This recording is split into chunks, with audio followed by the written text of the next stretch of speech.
이제 요한복음 10장의 말씀은 선한 목자에 관한 그런 비유, 우리가 너무나 잘 알고 또 가장 많이 또 인용되는 그런 말씀이라고 하겠습니다. 성화가 있죠. 우리 성경에 대한 그런 내용들을 그린 그림 중에 아마 초장이 있고 또 양을 안고 계시거나 또 양을 치고 계시는 그런 우리 목자 예수 그리스도의 그림만큼 가장 널리 알려진 흔한 그림이 없을 것입니다.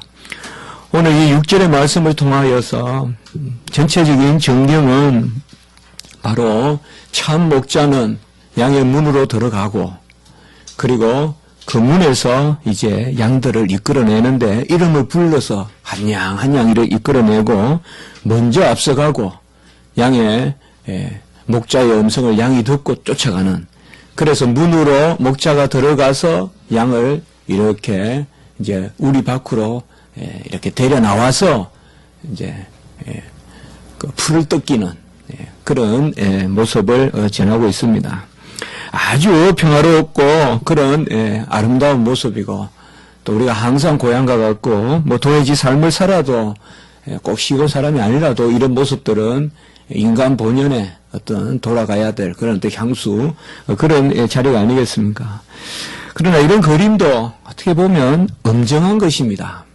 그저 평화롭다고 해서 느슨한 것은 아니라는 것이죠. 가장 평화로운 전원의 모습이 있지만은 보이지 않는 그림에 숨어있는 양을 노리는 이리와 사자가 있을 수도 있잖아요. 꼭 그림에는 평화롭게만 보이지만은 숨어있는 이리와 사자가 있을 수도 있고, 또 문이 있는데 그 그림에 있는 문은 또 잘 닫힐 때 닫히고 열릴 때 열려야 되죠. 무엇보다도 그림의 목자가 그저 옷만 잘 입고 모양만 그럴싸하다 그러면 얼마 그 그림이 무슨 그림이 되겠어요. 목자가 양을 이렇게 데리고 나가는데 그 목자가 실상은 그 속마음이 일이라면 그 그림은 정말 평화로운 그림이 아니라 아주 전쟁의 그림, 그런 그림일 것입니다. 그리고 양들이 그 목자를 쫓아가는 그런 모습들이 양의 음성을 잘 듣고 쫓아가는 그런 모습이 할 것입니다. 그래서 어떻게 보면 가장 평화로운 그런 그림이 되겠지만은 가장 엄정해야 됩니다. 목자는 철저히 속마음까지 양을 사랑하는 목자여야 하고, 그리고 또 이리와 늑대를 막아주는 목자여야 하고, 양들은 목자의 음성을 잘 쫓아가는 그런 모습, 그래서 평화롭지만은 아주 질서가 있는 그런 모습이 바로 이런 전원의 모습, 양을 치는 목자의 모습이 아닌가 그렇게 생각합니다. 오늘 1절에 보면 먼저 절도요 강도요라고 하면서 그릇된 목자, 제대로 되지 않은 목자를 표현해 주고 있습니다. 그는 어떤 사람이냐, 10장 1절에 보면 문을 통하여 양의 우리로 들어가지 않고, 한마디로 습격하는 그런 강도요, 절도와 같은 것입니다.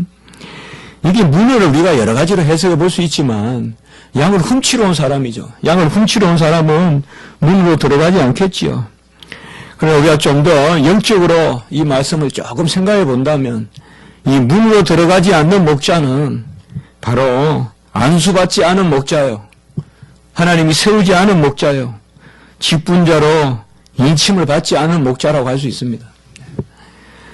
하나님이 정한 문으로 잘 소양을 닦고 여러 가지 준비를 거친 후에 제대로 된 목자가 그 참 목자지, 어느 날 그냥 갑자기 마음이 동해가지고 담타는 뜻이 그렇게 들어가서 목자가 되는 것이 아니라는 것이죠. 소명이 있다 하지만은 그것은 자기 기분이고, 진짜 하나님의 은밀한 소명이 없는 사람, 이런 사람들은 사실상 양을 노리지만은 일시적으로 마음이 양에게 기울지도 모르겠지만은 그의 속마음은 절대 그렇지 못하다. 이런 사람은 문으로 들어가는 것이 아닙니다. 문은 들어갈 때나 나갈 때나 항상 그 문으로 오가야 되는 것이고, 다른 데로 넘어가는 사람은 사실 훔치는 것입니다. 꽃은 여러분들 담을 타 넘어서도 갖다 줄 수 있어요. 그러나 쌀은 갖다 주지 못해, 무거워서. 쌀을 날라다 주는 사람은 문으로 오는 것입니다. 그러나 향기 나는 장미꽃을 한 송이 손에 들고 오는 사람은 담을 타 넘어오는 사람이에요. 꽃을 준다고 좋아할 게 아니다. 양이 어떻게 꽃으로 자라겠어? 우리가 양식을 먹어야지. 근데 꽃을 들고 오면 좋은 목자 같고 아름다운 목자 같고 향기 나는 목자 같고, 담을 타 넘어오는 사람은 다 그 칠해로 진짜 양이 필요한 것을 먹이려고 오는 것이 아니라, 에스겔서 34장 1절에서 6절에 보면 특별히 이 거짓 목자에 대한 말씀이, 에스겔서의 목자에 대한 말씀이 많이 나오는데요. 특별히 34장 1절에서 6절에 보면 그는 살찐 양을 잡아서 포식하고 양을 먹으러 오는 것이지 양을 먹이러 오는 것이 아니다. 이렇게 표현하고 있습니다. 정말 이런 목자가 있을까 싶어도 이 세상에는 이런 목자가 많다는 것이 문제인 것입니다. 그래서 아예 오늘 1절에 보면 먼저 못을 박아놓고 있습니다. 그런 목자는 말만 목자지 절도요 강도다. 어느 기가 언젠가 한 달포 전인가 아버지 뭐 목사가 이런 사람도 있고 목사가 저런 사람도 있고 목사가 무슨 일을 했다고 신문에 또 나오고 우리 친구들이 또 막 이야기한다고. 어떻게 이제 제가 목사인 줄 압니다. 그 어느 친구들이. 어느 게 실수를 했어요. 학교 가서 주일학교 공부를 하다가 제 책 가지고 하다가 누가 제 프로필을 본 거예요. 근데 그 친구가 또 제가 저번에 또 뉴스 나온 걸 본 거예요. 그게 TV 나온 거를. 그래가지고 알고 있어요. 그러다 보니까 원래 이 친구가 이제 아빠가 뭐 한다 이런 것을 아는가 봐요. 그런데 아이들도 민감하거든요. 고등학생들 다 이야기한다고 해요, 그런 거를. 그래서 목사가 어쩌지 했다. 보니까 뭐 돈을 어떻게 했다. 또 이런 부분들이에요. 그래서 저는 그랬어요. 목사 아니다, 그런 사람은. 원욱이는 목사가 왜 이러냐. 저는 그런 사람은 처음부터 목사가 아니다. 우리도 보면 목사라는 이름을 참 막 무분별하게 쓰잖아요. 그럼 우리 그렇게 말하고 싶잖아요. 그런 사람은 처음부터 목사가 아니다. 목사인데 실족하는 것. 이것은 우리가 목사도 연약하고 부족하니까 그럴 수 있어요. 목사가 어떻게 안전합니까? 그런데 처음부터 그 사람을 아예 목사라고 인정해주고 싶지 않은 그런 사람들이 있잖아요. 그런 사람들이야말로 바로 여기 나오는 이 절도요, 강도요. 정말 그런 사람 신문이나 이런 데서 아예 좀 목사라고 안 그랬으면 좋겠어요. 어디에서 배운 적도 없고, 어느 날 아무 근거도 없이 그냥 목사라 하면서, 어디 그냥 집 같은데 교회 하나 세워놓고 사람들 불러다가 아주 혹세무민하고, 그런 사람들은 좀 기자들이 알아서 처음부터 목사라고 안 하면 좋겠는데, 다 똑같이 그 사람들 목사라 불러주니까 도무지 사람들은 다 똑같은 목사인데 대체로 저렇구나 이렇게 자꾸 여긴단 말이에요. 그런 생각이 많이 드는데 어쨌든 오늘 여기에 보면 바로 문으로 드나들지 아니하고, 참 목자는 어떤 목자냐 2절부터 이제 말씀하고 있습니다. 5절까지 바로 문으로 들어가야 양의 목자다. 문이라는 말은 좁은 문이요, 또 문이라는 말은 소명의 문입니다. 그래서 하나님의 진리대로 사사로이 인도하는 것이 아니라 문으로 인도하는 사람. 좁아 보이지만은 넘을 담은 얼마나 길어요. 그러나 문은 좁잖아요, 항상.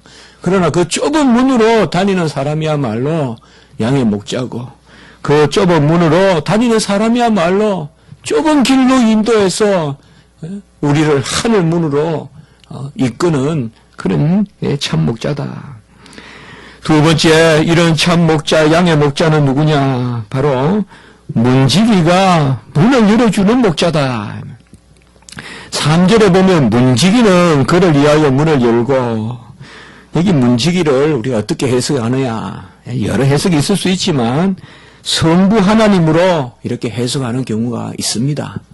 그래서 목자는 성자 하나님이시고 문을 열어주는 분은 성부 하나님이시고 그래서 문지기를 이렇게 성부로 해석하는 경우가 많습니다. 그렇게 본다면 바로 성부 하나님이 인정하신 성자. 그래서 여기에서 바로 문지기는 문을 열어주고 성부 하나님은 문을 열어주고 성자 하나님은 우리를 이끌어 나가시고 그 삼위일체 하나님의 그러한 사역이다 이 말이에요. 주님의 일은 삼위일체 하나님이다 이 말이에요.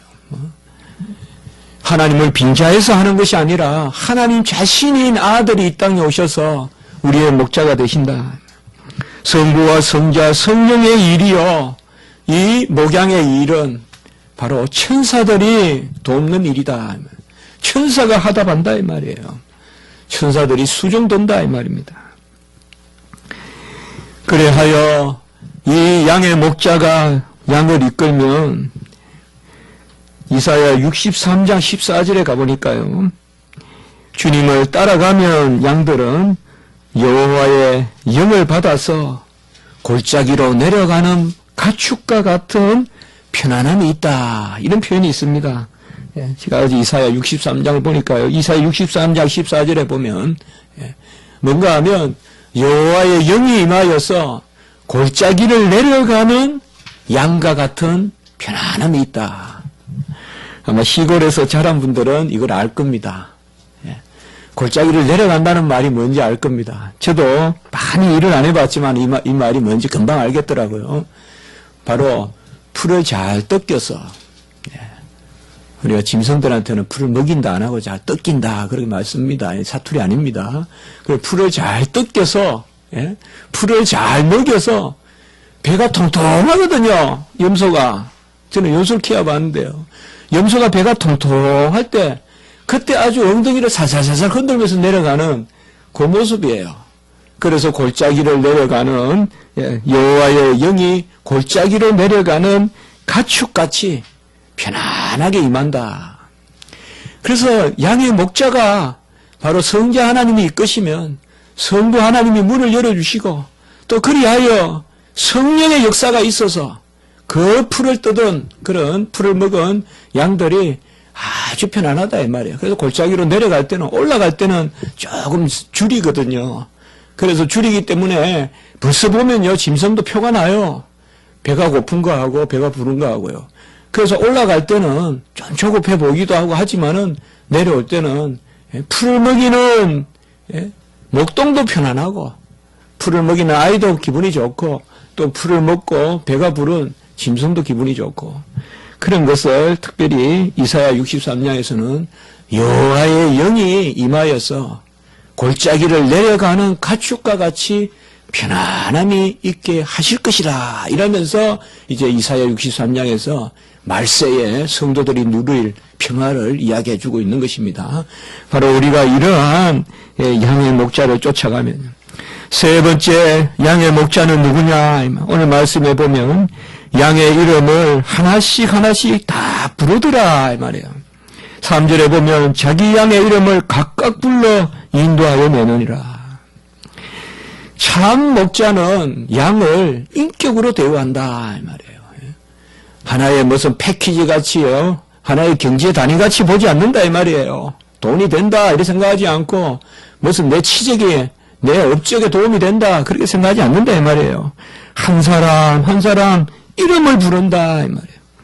이름을 알아야 부를 거 아니에요. 그래서 이름을 알고 저야말로 소유로 대우하지 않고 존재로 대우한다 이 말이에요. 그래서 전인격적으로 전체를 들여서 그렇게 하기 때문에 잃어버린 한 마리 양이 99 양의 제 길에 있는 양보다 더 귀하다. 그래서 참 목자는 세 번째 자기 양의 이름을 하나씩 하나씩 부르는 그러한 인격적인 목자다. 다 소리를 분별해서 듣는다. 소리가 다르거든요. 짐승도 우는 소리가 다르거든요. 그걸 분별해서 안다. 네 번째 보면 오늘 말씀 참 목자는 누구냐? 양의 목자는 누구냐? 앞서서 행하는 목자다. 오늘 제가 여기에서는 특별히 무슨 설교를 준비하기보다 있는 말씀 그대로가 앞서서 행하는 목자다. 그래서 4절에 보면 자기 양을 다 내어놓은 후에 앞서가면 이렇게 말하고 있습니다. 야곱은 약복강을 건널 때 먼저 가족들과 양을 내보내고 자기는 뒤에 따라가죠. 그런 것이 아니라 목자는 전면에 앞서서 간다 이 말이에요. 죽을 일이 있으면 목자가 먼저 죽는다. 양을 죽으라고 내던지지 않고 그 양의 시체를 쌓고 자기가 그 뒤에 숨어 있는 게 아니라 자기가 앞장서서 먼저 죽음을 맞는다. 정말 양을 사랑하는 우리 주님께서는 친히 자신이 양이 되셔서 죽임을 당하셨잖아요. 이것이 바로 참 목자다. 주님의 십자가가 바로 목양의 가장 큰 표다 이 말이에요. 앞장서서 주님께서 행하신다. 마지막 5번째 보면 양은 목자의 음성을 안다라고 이렇게 말하고 있습니다. 목자의 음성을 안다. 양은 스스로 제 갈 길로 가기 때문에 양이 목자의 음성을 안다기보다 목자가 양에게 자기 음성을 들려주는 것이죠. 양은 분별력이 없습니다. 양은 제각각 행합니다. 양은 각각 갈 길을 갑니다. 그러나 목자는 양에게 자기 음성을 새겨야 됩니다. 이것은 어떻게 보면 양이 목자의 음성을 알려면 양을 훈련시켜야 돼요. 가만히 놔두면 모릅니다. 분별력을 갖도록 훈련시켜야 돼요. 그래서 평화로울 때 어떻게 보면 개도 한 마리 훈련시켜서 막 이렇게 몰고 다니는 훈련도 시키는 거예요. 그게 뭐냐 하면 사인을 맞추는 거예요. 사인을. 그래야 급할 때 사자라도 나타나면 때로 움직이는 거예요. 때로. 그래야 살아남지 않으면 뿔뿔이 흩어진 한 마리를 공격하거든요. 늑대든 사자든 모여있을 때는 공격 안 합니다. 흩어지면 이제 딱 표적을 잡고 따라가서 잡아먹거든요. 그게 야성의 법칙이거든요. 그렇기 때문에 바로 양이 목자의 음성을 알도록 혼을 내더라도 매를 들더라도 양에게 소리를 가르쳐야 된다. 그래야 양이 목자의 음성을 알아듣는다.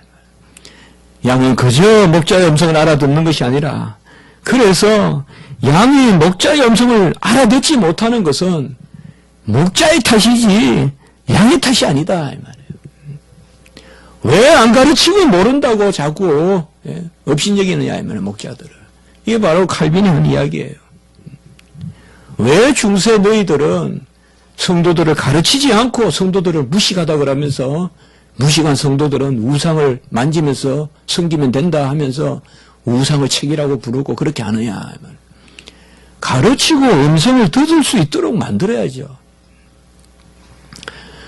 제가 이제 설교를 준비하면서 마치 제가 이제 음악을 좀 이렇게 한번 들어봤는데요. 크리스토퍼 에센바라는 그런 지휘자가 있고 본래 피아노를 잘 치는 분인데 파리 오케스트라를 지휘하는 분인데요. 이분이 이제 그 라벨의 볼레로를 지휘하는데 지휘봉을 탁 들고요. 거의 곡의 끝까지 한 번도 지휘봉을 안 들어요. 이렇게 지휘봉을 딱 이렇게 놓고요. 눈으로 다 해요. 눈으로 지휘를 해요. 그래서 난 저분이 왜 지휘봉을 들고 왔느냐. 그 곡이 하도 독특한 곡이라 독특하게 지휘하겠다 하지만은 그 곡을 보면 어떤 분은 막 춤추면서 또 지휘하는 분도 있고요. 근데 이분은 조용하게 이렇게 하는데 다 리듬이 있고 그래서 저도 이제 곡을 들으면서 좀 이해는 돼요. 아, 이 곡은 손으로 들어서 하는 것보다 눈으로 이렇게 표시해 주는 게 훨씬 낫겠구나. 이제 그런 이해는 돼요. 그러면서도 계속 제 조바심이 끝까지 지휘봉을 안 들 건가. 그래가지고 이제 보니까 한 9분짜리 영상이 2개가 엮여져 있어요. 보통 이제 요새는 1시간이 넘어도 그냥 계속 나오는데, 음악이. 그래서 전반부 동안 안 들어요.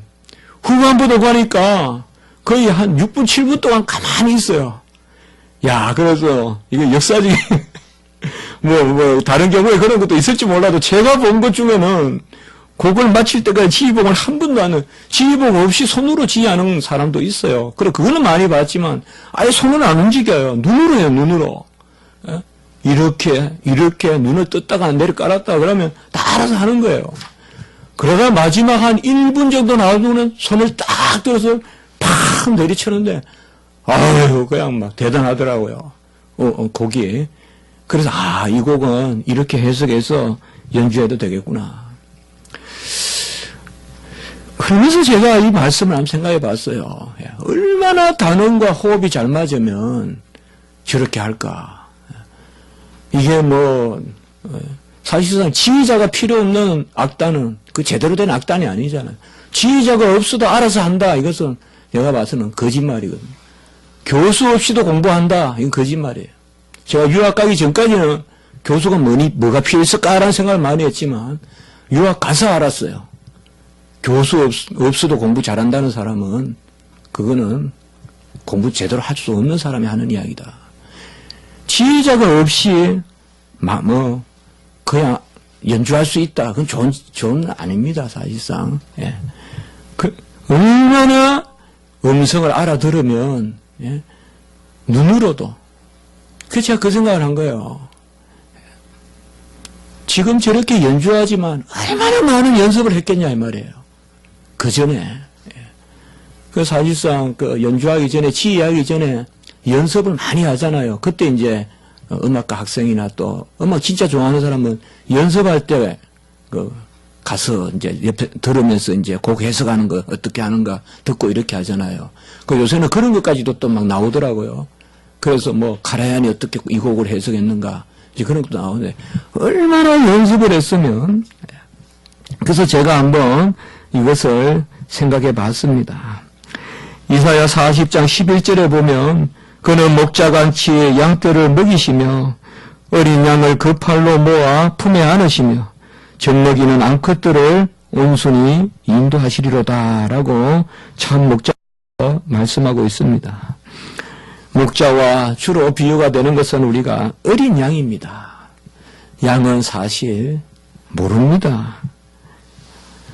목자가 문제입니다. 양은 문제 없습니다. 목자가 다 문제입니다. 여기서 있는 저도 간혹은 목자라고 불리지만은 참 부끄러운 그런 생각을 많이 합니다. 우리가 전도해 보면 알 수 있고 또 특별히 인터뷰나 이런 거 하면서 라디오에 인터뷰나 하면서 그런 것을 많이 느낍니다. 이들이 어떻게 우리를 바라보는지. 그러나 우리에게 조그만 위로가 있다면 여기에 나오는 참 목자는 완성된 목자는 주님을 뜻하는 것이지 우리가 아니다 이 말이에요. 우리는 목사고 그래서 하나님의 대언자로 일시적으로 세워주지만 우리가 완전하기 때문에 세우는 것은 아니기 때문에 불완전한 가운데서도 기도하고 하나님께 붙들리고 가장 못난 목자는 뭐냐? 양을 탓하는 목자다. 양이 내 음성을 못 듣는다고 탓하기 전에 먼저 양을 왜 가르치지 않았느냐? 왜 양과 평소에 호흡을 맞추지 않았느냐? 그것을 생각해야 됩니다. 절대 목자는 양을 탓해서는 안 됩니다. 양을 탓하는 목자는 아주 쓸모없는 목자입니다. 모든 것은 목자 탓입니다. 그것이 바로 오늘 우리에게 주시는 말씀이고 우리에게는 참 목자 예수 그리스도가 계시기 때문에 사람들은 6절에 보면 이 비유를 알지 못했습니다. 그러나 이제 우리 주님께서 다음 주에 7절부터 이 비유를 아주 상세하게 이렇게 설명을 하고요. 특별히 제가 이 부분에 대해서 여러분들 주옥과 같은 글이 있어요. 그것은 칼빈의 이 부분 주석을 꼭 읽어보시기 바라요, 여러분들. 칼빈의 주석을 다 못 읽더라도 이 부분에 요한복음 10장의 주석은 꼭 읽어보세요. 아주 아름답게 잘 써서 아주 동서고금의 유명한 글입니다. 그래서 막 그렇다고 복잡한 글은 아니지만은 꼭 한번 보시면 좋겠습니다. 한번 기도드리겠습니다. 거룩하고 자비로우신 하나님 아버지, 양의 목자는 눈으로 들어가고 또 그들의 아버지여 이름을 알고 또 그들의 앞서서 행하며 또 아버지 양들은 또 그 음성을 알고 이렇게 하나님께서 귀한 아버지와 목자를 세우심을 인하여 감사합니다. 우리도 하나님께서 이런 목자를 허락하셔서 푸른 초장 맑은 시냇가로 인도하여 주셨사오니 그런 목자의 품에 안긴 평강이 우리에게 있게 도와주시고 우리와 또한 아버지 서로 간에 다 이런 목자의 일을 감당해야 될 줄 믿습니다. 부정한 가운데서도 우리가 친구를 선한 길로 인도하고 또 아버지여 서로 도와서 주의 아버지 참으로 대언하는 그런 목사의 일, 또 목회자의 일, 또 직분자의 일을 감당할 수 있도록 주님께서 도우시고 인도하여 주시옵소서. 감사합니다. 우리 교회에도 이런 목자의 음성이 충만하게 울려 퍼지게 도와주시고 목자의 보호하심을 인하여 평강과 기쁨을 누리는 성도님들 되게 해 주시옵소서. 감사하고 구주 예수 그리스도 이름으로 기도드리옵나이다. 아멘.